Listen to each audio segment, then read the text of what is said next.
Shalini Bharadwaj. You all are watching ITV Networks Medically Speaking.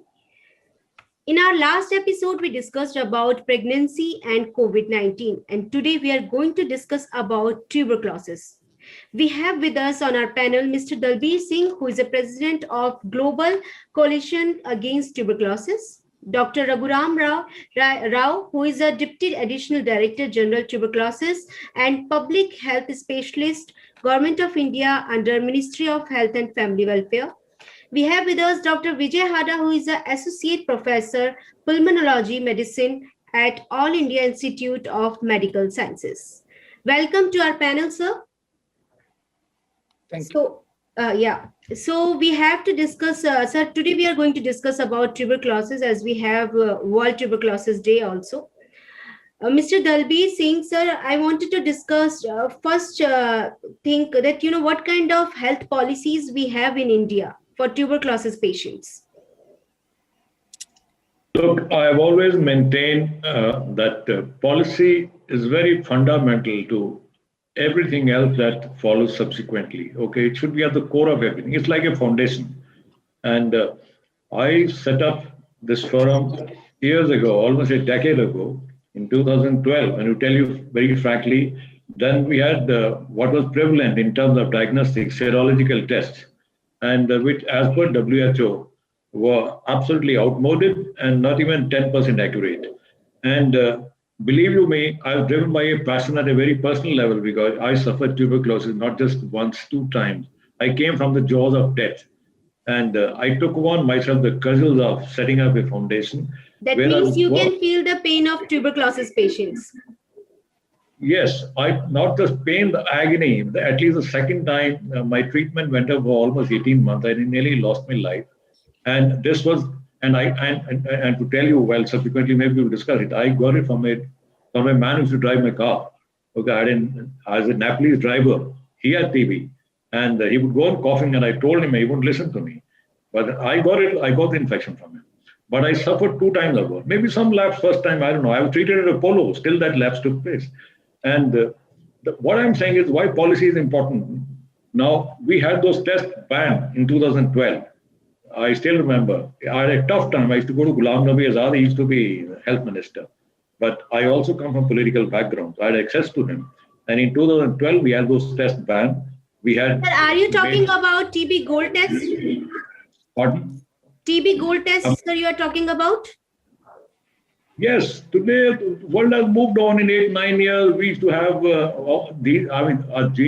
have been advocating for gene expert machine. There was no gene expert machine. We went to Barcelona, and our honorable health minister was with me that time, and we insisted.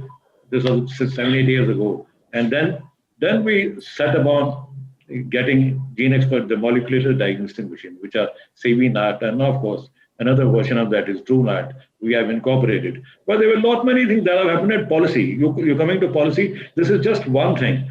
We didn't have any research consortium for TB. We had that established. So there's a lot of sustained advocacy for 8 to 9 years. I began with 4 members of parliament. Today, I have 36 members of parliament on my board, cutting across party line. They only talk TB. No ideology, no party line. Just TB. Because TB in every constituency of India, in every nook and corner of this country.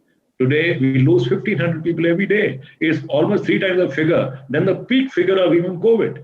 And if we do not catch TB today, and we are in for serious trouble. Something that has troubled the planet for nearly 9,000 years. And in these last two centuries, we lost millions of people to TB. Okay, 1 billion people have died in last 2,000 years on this planet. The bacteria that was discovered 9,000 years ago in Egypt, I was going through the history. We have already lost 1 billion people. And there are a number of factors in India too, where, of course, as the debate develops, maybe I can contribute more on it. We have to take everyone on board today. Dr. Rao will also have Central TB Division done a remarkable job. RNTCP has done phenomenal work in the last few years. Is possibly and arguably the biggest anti-TB project in the world. RNTCP and now, of course, National TB Elimination Program, they have treated more than nearly 15 million people. It's not a small figure. But our problem is we have 1.3 billion people and a burgeoning population. And there are a number of social, economic, political factors which come into play. We have vast amount of population living in rural India. And the problem is how to get these people to come and get the diagnosis done. How to put the entire, because at best the government Awareness is outreach, important, sir. because sarkar, no matter how much infrastructure you create, there are always shortcomings. See, because we have 650,000 villages in this country. The rural belt, how do you reach every man? How do you active case finding? And if you find them, how do you get them to reach the diagnostics? And even if they get the diagnostic done, how do you ensure that you don't break the treatment? Like when this COVID took place, with all the lockdown at the regional level, state level, and the central level, for months together, well, there was this dislocation, breaking treatment adherence, people couldn't get medicine could not be delivered at their doorstep. And even at the best of times when there are no lockdowns, you'll be surprised, even in public sector, 1/3 of total people who seek care, they drop out. They don't take till they're totally cured. And when it comes to private sector is a very vague sort of a definition. What is private sector? There is a guy who's not even a qualified MBBS doctor in a village. There is a guy. It is kind of a unregulated, fragmented sort of a sector. Okay, where people are treated in private sector in this country, and that's the fundamental problem. So we have to get them to integrate the private sector very effectively with the government sector. And we made an attempt 6 years ago with support of the government. I started a pilot project in Patna. Okay, Mehsana, and then we took it to Maharashtra. We have taken it to many districts of India. Today, based on that model, JEET's model with Government of India and even Global Fund, they're doing a similar thing, public-private interface. It is very necessary, and I've told the minister 5 years ago, we have to refine that model for each one of the states, because each state has its own characteristics. And we have to work out a model. Unless we engage the private sector productively, we cannot end this disease. Because we all have, not only that, and I'm very happy that Harshvardhan in the last National TB Forum meeting said that I want every stakeholder, I want every partner, strategic, non-strategic, I want everyone who can play a part in this great endeavor to end TB. And 2025 was our deadline because the Prime Minister has given a statement in the floor of Parliament. I was in the United Nations with Mr. Nadda.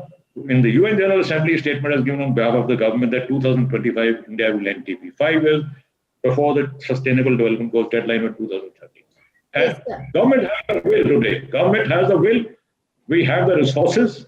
Okay, because I have seen we did a lot of advocacy to increase it, because 14 to 17 there was paucity of funds. Now 17 to 20, government released $1.8 billion. That's a hell of a lot of money, and everything is in order. We have strong political will. We have a strategic vision. We have a wonderful national strategic plan. We can take us through. But what we need to do now to integrate the private sector, we must utilize the local governments. India has 250,000 local governments, okay, as a result of 73rd and 74th Amendment. We have panchayats from district, even the village and at the block level, all over India. Okay, we have 3.2 million people who are elected every 5 years. They are legally constituted, legally mandated. We can use them. Let's integrate these panchayats. Let us also use the community. What has been our shortcoming? We have not engaged the community effectively. And when we engage the community and civil society, we should engage them at par. We have to give them respect. We have to create a legal framework, an administrative framework, and tell them you are our partners. You are not subordinate to us. Okay? Because without community engagement deeply, also we will not be able to reach our targets. Yes, of course, sir. Community engagement is important. We have with us Dr. Raghuram Rao also. Sir, in 2017, government declared that they are going to eliminate tuberculosis by 2025. How TB can be eliminated, sir, if we talk about, we are in 2021, how it can be eliminated from India by 2025? How much we are prepared to do? Yeah.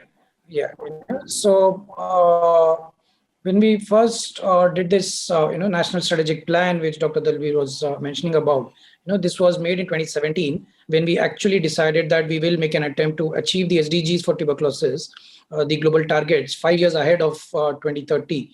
So the baseline in 2015, was that as per the WHO estimates, it is 217 cases, are there per lakh population. That was the estimate.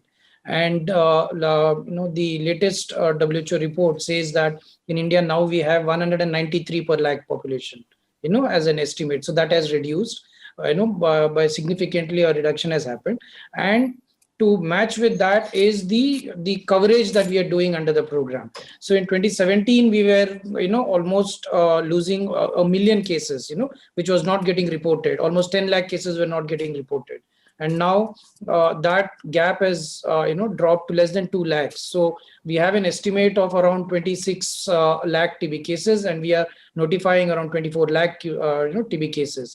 So once we find every TB case and we put them on the right treatment, the transmission to the next person doesn't happen, and we are able to break that chain of transmissions. That is the agenda with which we are pushing ourselves, and a lot of effort has been put in terms of man, material, money, all the infrastructure that is required has been put in place. Molecular diagnostics has been scaled up, Gene Expert. We have an indigenous TrueNat machine now that is available in every district of the country. The newer drugs that came in, bedaquiline, delaminide, is available across every district in this country, So we are going, full blown in terms of pushing and trying to find every TB case and achieve our goals. To couple this up, what we are also doing is integrating this into the health and wellness centers under the Ayushman Bharat program. So what happens is that every sub-center in this country, it is at a population of around 5,000 at the village level. So in these centers we are decentralizing TB services to be able to provide services at that population level, at 5,000 level, and the community health officer that would be there manning that sub-center would be in charge of making sure that TB in that population is controlled. So the plan for TB is integrated with the plan for Ayushman Bharat. So the scale up that will happen in the health and wellness centers, we are seeing that by 2022 we would be saturating, and almost every sub-center in this country would be converted to health and wellness centers, and a comprehensive primary healthcare service would be provided, and taking TB in sync with that. So that's the goal with which we are confident that we will achieve, our 2025 targets. Dr. Vijay, is TB common in India?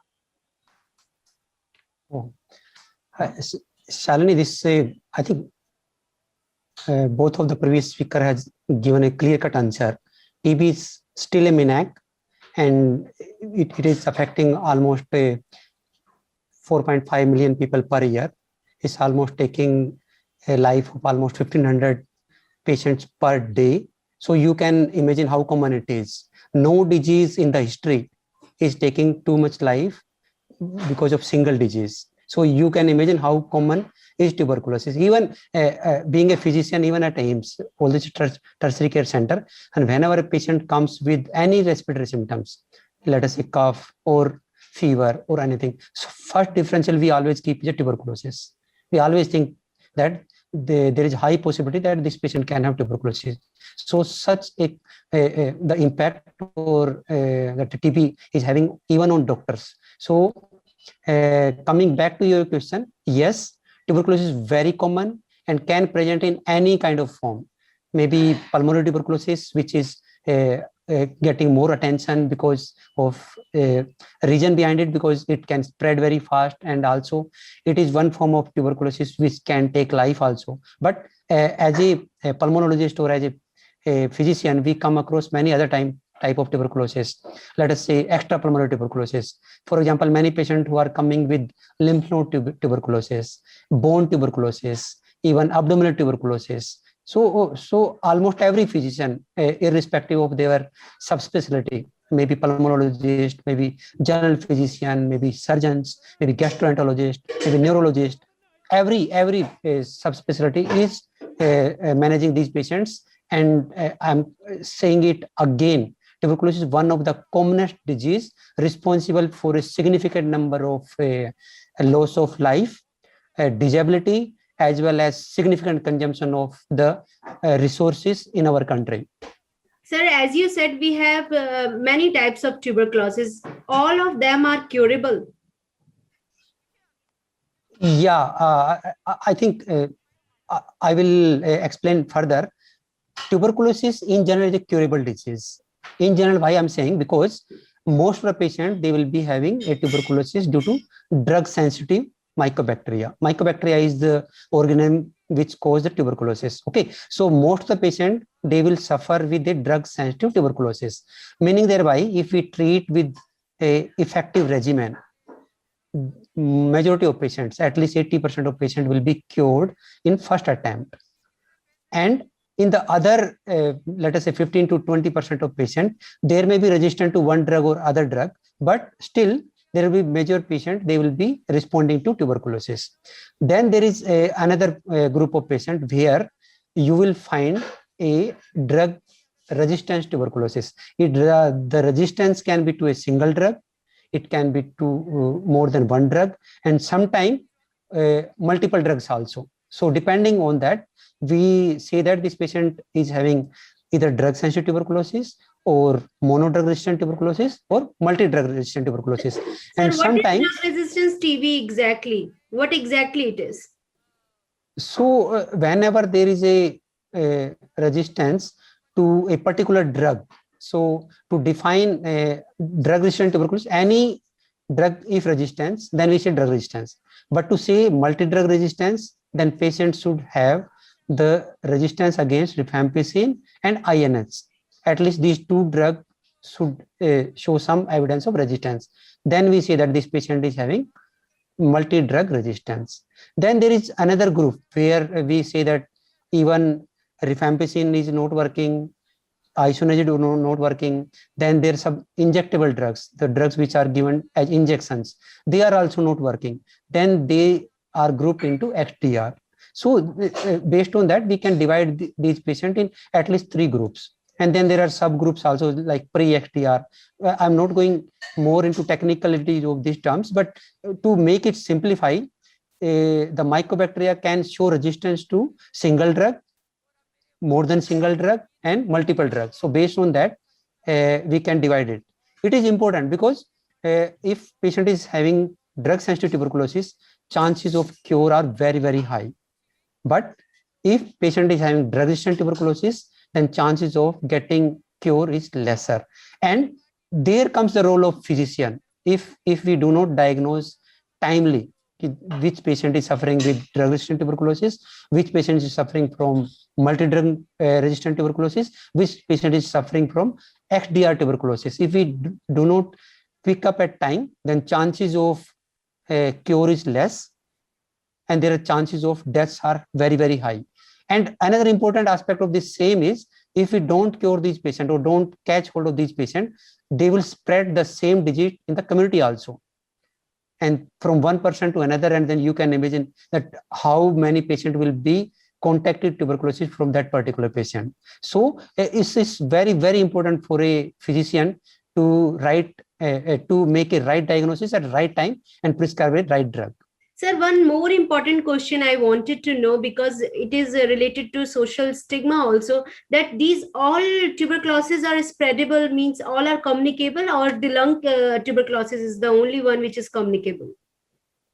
Oh, very, very important question. I think there are 2 aspects you asked. One is the social stigma. Yes, it is still in 21st century.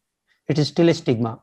And I have many patients which are coming to my OPD, the young girls who are having extrapulmonary tuberculosis, and their mother will be concerned. We are planning marriage of the daughter, and we don't want to disclose this to the would-be in-laws. So, and there will be wives, they will not tell to the husband.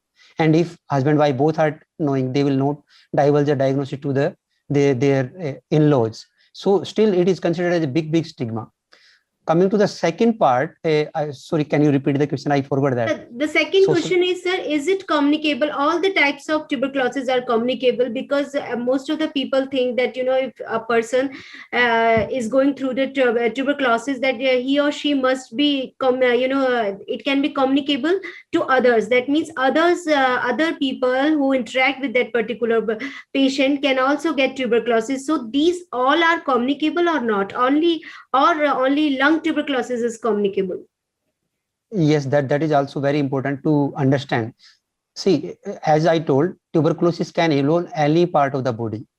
But a good thing is, other than pulmonary tuberculosis, pulmonary means lung tuberculosis, other diseases are usually do not spread to other patient. So the usual mode of communication means from one person to another person. If TB spread, it's spread by droplet infection.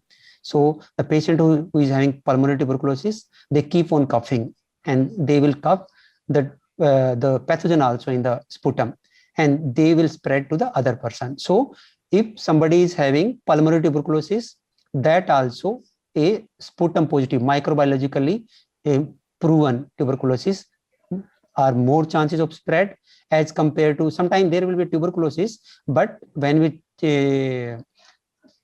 test the sputum, it will not show any mycobacteria. There is tuberculosis, that kind of also, but that is less spreadable to others, means chances of spread to other person will be less when sputum is negative. But if sputum is positive, these patients are very contagious, and then they can spread the disease like anything. But other tuberculosis, just I told lymph node tuberculosis, for example, that kind of tuberculosis usually do not spread to others. Similarly, the bone tuberculosis or maybe abdominal tuberculosis, these usually do not spread to others. That means we don't have, awareness in our society. Dr. Raghuram Rao, sir, my next question to you, that, why the testing has been reduced during COVID-19? Yeah, what happened, one is that, during the COVID-19, we had to control COVID. So there were a lot of, public health measures that the states and districts had to take in terms of trying to reduce the interaction in the population, reduce, so lockdowns were put up, the public facilities, transports were stopped, and people were, the movement of people were restricted. The mall, shopping malls, hospitals, everything was shut, for lockdown, so that we could break the chain of transmission. So that was required for COVID. So what happened in this, because of this scenario, many other non-COVID illnesses, including TB, people could not come to the hospital to, seek care. People could not go to the private sector also, because even that was, shut down. So that was the challenge with, especially during the lockdown period. But post-lockdown, a lot of unlocking happened in a phased manner, and so the testings improved. But during the month of April, we had the maximum impact of COVID when the full national lockdown was in place. But yes, there were a lot of mitigation measures that were taken in terms of trying to help people access healthcare. So a lot of telemedicine was used, where people could online consult with doctors. And all the call centers were used, where people can contact. Then somebody could go to the house and collect samples, or if somebody was already on treatment, then the health worker could go to the house and give the remaining medicine, so that the treatment was not discontinued. So all those extra efforts were taken, and in the post or the post lockdown scenarios. So a lot of mitigation, but yes, there was almost a 25% reduction in the diagnosis of tuberculosis because of COVID restrictions and all. Globally, that was impacted. In India, yes, considering the population and the extent to which COVID, that had spread in our country. It was more so in certain specific states where we had a larger impact of COVID, in Maharashtra, Tamil Nadu, Andhra and all. But slowly, of course, every nook and corner of our country got involved with COVID, and restrictions had to be put in place. Dr. Hada, sir, my question to you, that the symptoms of COVID-19 and tuberculosis are same? See, it's very interesting question, but let me make it clear that both diseases can present with same symptom initially. Means both disease will have cough, both will have fever, both can have other respiratory symptoms also. But there is a huge difference between these two diseases, because usually tuberculosis present as like not a sudden onset. It's usually a slow kind of a disease, and initially patient will keep on ignoring these symptoms. There will be mild cough kind of thing, mild fever, weight loss, loss of appetite. So these symptoms are not very severe as compared to COVID, which will suddenly start and patient will have symptoms. So someone can confuse, but once initial that 5-7 days, or let us say 2 weeks are passed, after that two diseases separate. There is a clear-cut separation that this is not tuberculosis and this is tuberculosis. Most of the patient will come with a little bit longer period of illness, usually in at least few weeks, if not days. So definitely it's a difference at presentation also. Dr. Dalbir Singh, my next question to you, sir, how local government can be helpful to eliminate especially tuberculosis by 2025? How they can be useful? Shalini, because it's only to for Jan Andolan, we need to muster every ounce of energy, and we need to build strong alliances. And very fortunately for India, India has nearly 250,000 elected local governments, what we call the panchayats at various levels, I explained to you earlier. And since the government does not have that kind of outreach, okay, they're done phenomenally well. I mean, there is no doubt we've done remarkably well in terms of our anti-TB program. But the world over now, it is felt, particularly after COVID experience, it is felt. And globally, look, I'm telling you globally what is happening. People are investing a lot of money in changing the nature of systems, health systems. They are decentralizing health system, because that is the ultimate mantra. You have to decentralize. You see, because, and particularly in large democracies, large populations like India, 1.3 billion people, you have to take healthcare to the people. See, because like in olden time, our sub-centers, primary centers were mostly referral. There was nothing actually happening in terms of giving healthcare. So we have to get out of that mold. And for doing that, people are the world over now, they're investing in health system, a lot of money to make it more decentralized. So the healthcare reaches your doorstep. Drugs are reach your doorstep. And now we have technology. We can use ICT to monitor to treatment adherence, even for testing. All this can reach your home. They can be mobile ambulances. TrueNat machine can be taken to your place and testing can be done. No one has to come out. So even future evidence like COVID and all will not really hamper your system.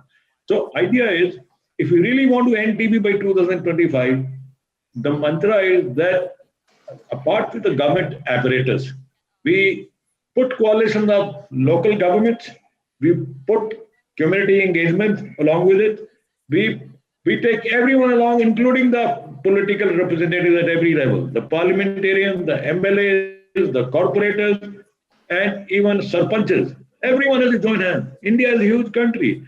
Government alone, how much can the government do? You cannot expect government to work 23 hours in a day. They're also human beings. It's a gigantic effort, and we have taken a commitment. We land by 2025.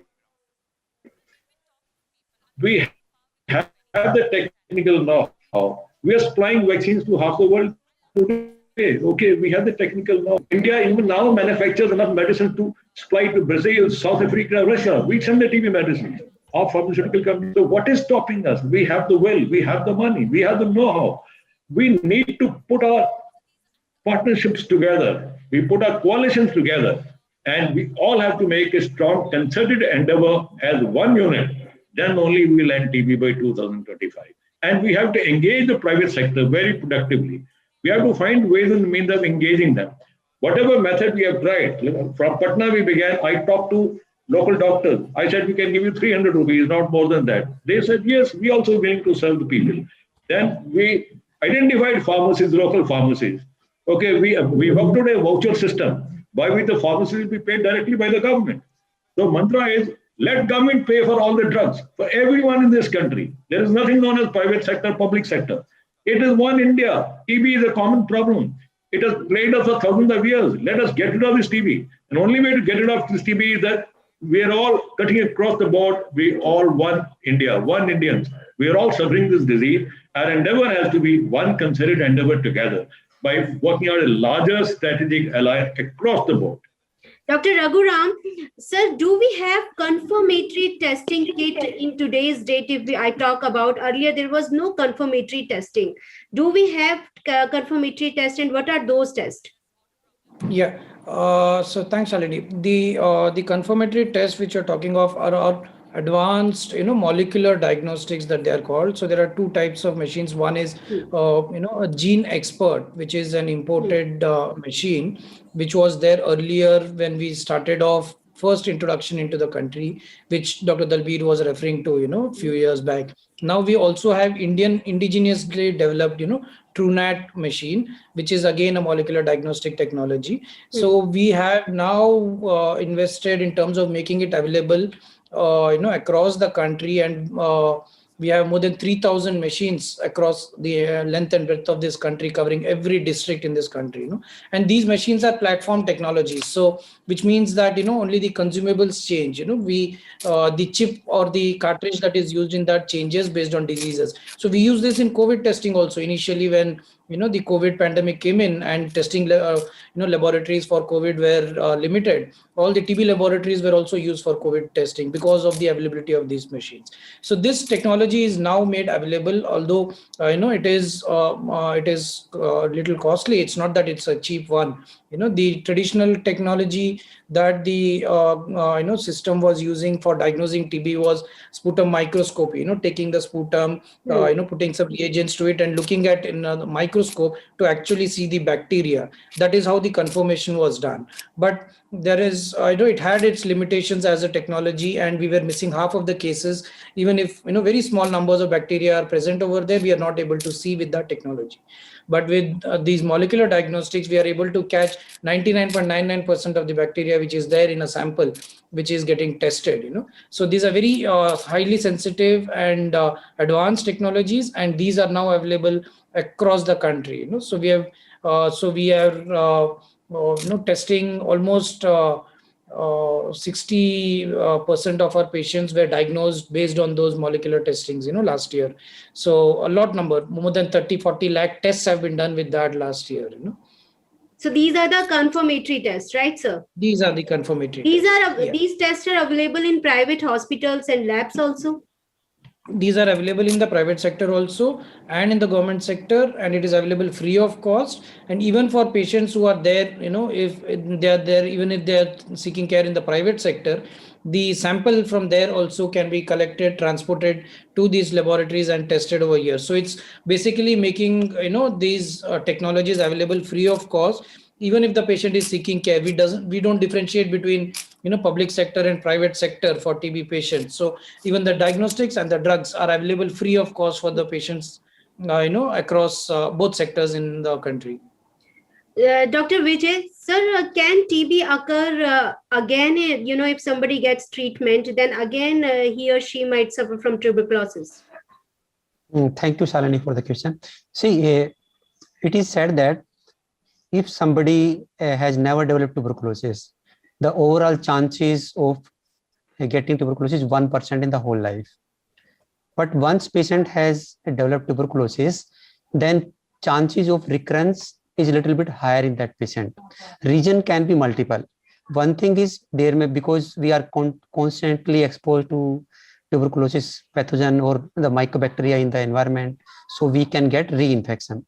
The another problem is sometimes after treatment, although we have treated the patient fully, but there may be some dormant kind of mycobacteria which stays in the body, and with the passing of time and because of certain regions, if our immunity goes down, then that dormant bacilli can reactivate. So either they can be reinfected or there may be reactivation. So yes, once patient have developed tuberculosis, it's not like he is 100% cured and there will be no chances of tuberculosis in the future. Despite best of treatment, best of investigation used before stopping treatment that you are cured, still there are chances that patient can develop tuberculosis in future.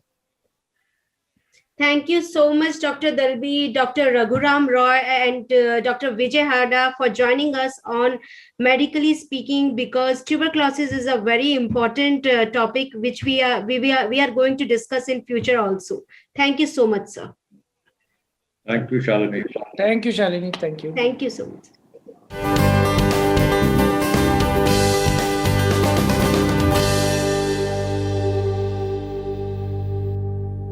For more such videos, subscribe to the NewsX YouTube channel, hit the bell icon.